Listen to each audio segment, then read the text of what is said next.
We do have a problem because these paths are completely direct, ignoring anything in the way, just go straight from A to B. And last time I checked, Bart can't ollie over buildings. For the crow's fly route, we've been taking the Euclidean distance. So that's the square root of the change of x squared plus the change of y squared in order to calculate our distances.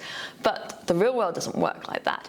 Instead, we need to start using the Manhattan distances, literally calculating the distances like on the grids of Manhattan. That way we can create a graph that looks like the crow's flies version, but actually uses Manhattan distances.